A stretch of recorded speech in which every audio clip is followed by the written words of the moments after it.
কক্সবাজারের শামুকের ঝিনুকের তৈরি করা মালামোলা দিয়া লক্ষ লক্ষ টাকা দিয়ে সাজানো, কিন্তু কোরআন শরীফের একখানা তাফসীর নাই, হাদিস শরীফের একটা বই নাই, বাংলা একটা সাহিত্য, ইসলামী সাহিত্য নাই। থাকলে আছে কি? বিমল মিত্রের লেখা কড়ি দিয়ে কিনলাম, শরৎ রচনা বলি, রবীন্দ্রনাথ রচনা বলি। আমি এটা বলি না যে আপনারা এগুলি কিনবেন না, এটা বলতেছি না, কিন্তু এর থেকে আপনি পাবেন কি? গল্পের বই, নাটক, উপন্যাস, এর থেকে পাবেন কি? এটা রোমাঞ্চ, সাময়িক সময়ের জন্য একটু উত্তেজনা সৃষ্টি হবে। কি সুন্দর করে লেখা, কোতোয়ালের ছেলে রাজার মেয়ের সঙ্গে করেছে প্রেম, বটতলায় দেখা হলো, তারপর দুজনে পরামর্শ হলো, মোবাইলে SMS করলো, এরপরে মেয়েটাকে নিয়ে 3 তলার বারান্দা ভাঙ্গা 4 তলায় গিয়ে পড়লো, তারপরে ধরা পড়লো, এরপরে গল্প শেষ। কোন এতে লাভ হইল কি? বলেন, আমারে বুঝান লাভটা হইল কি?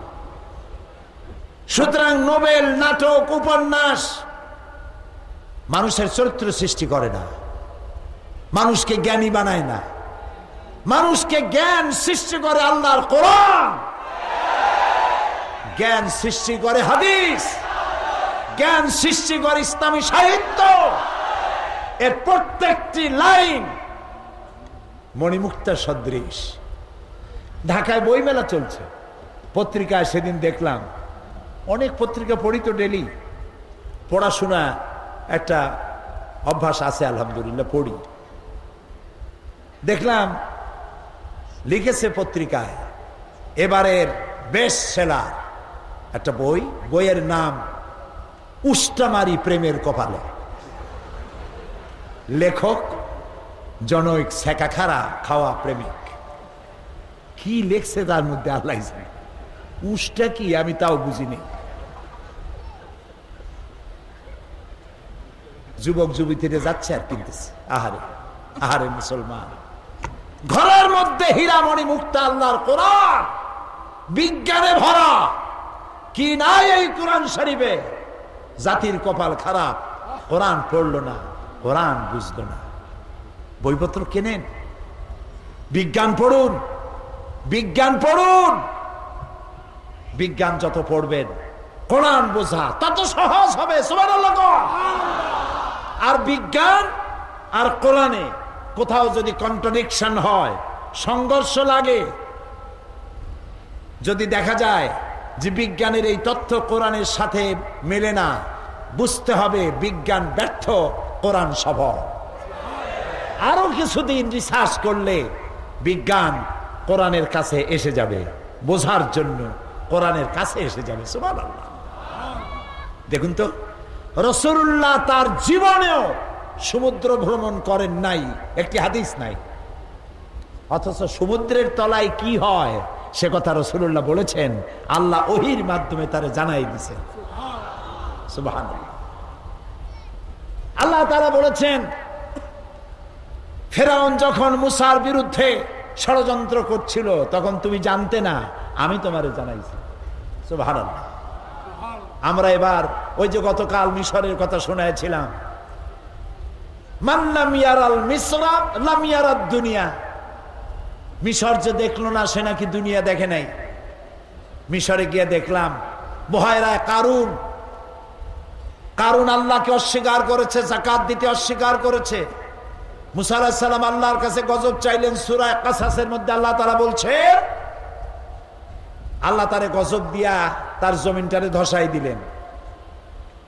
কারুনের যে সম্পদ ছিল, সেই সম্পদ যে সিন্ধুকে ছিল, সেই সিন্ধুকের চাবিগুলি বহন করত বহু সংখ্যক লোক, উটের পৃষ্ঠে সওয়ার হয়ে এই চাবিগুলি বহন করত।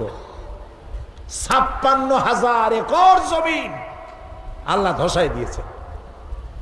সুবহানাল্লাহ। আমরা সেই বহারে কারুন সেখানে গিয়ে দাঁড়িয়েছি, আর সামনে দেখেছি শুধু পানি আর পানি, কুল নাই, কেনারা নাই। আল্লাহ তাআলা দেখাইছে, কোরআন শরীফ পড়ো আর এর দ্বারা ইতিহাস শিক্ষা গ্রহণ করো। অতীতের জালিমদের বিরুদ্ধে আমি কি ব্যবস্থা করেছি সেগুলি এর দ্বারা শিক্ষা গ্রহণ করো। সেজন্য পড়া দরকার, জানা দরকার। আপনার মা বোনেরা, ভাইয়েরা, আজকে আমরা শপথ নেই আমাদের ড্রয়িং রুম, আমাদের পড়ার রুমে সিনেমার ক্যাসেট থাকবে না, গানের ক্যাসেট থাকবে না, সেখানে ঢুকবে সব কোরআন হাদিসের বই। আলহামদুলিল্লাহ বলে। ছেলেমেয়েরা কার্টুন পছন্দ করে, দারুণ, ঠিক না? ইসলামী কার্টুন বেরিয়েছে সিডি বিসিডির ভিতরে। আপনার বাচ্চারা ইসলাম শিখবে কার্টুনের মধ্য দিয়ে। আলহামদুলিল্লাহ। বিজ্ঞানকে মুসলমানেরা দখল করবে এবং এই বিজ্ঞান দিয়ে পৃথিবী একদিন জয় করবে। আজকে যারা আমাদেরকে শেষ করতে চায়, আমরা শেষ হব না, ওরা শেষ হবে। ওরা শেষ হবে মানে আমরা ওদের ধ্বংস কামনা করি না, আমরা ওদের হেদায়েত কামনা করি। আজ হোক কাল হোক ইউরোপ এবং আমেরিকার জনগণ ইসলামের কাছে আত্মসমর্পণ করবেই, ইনশাআল্লাহ করবে। আজকে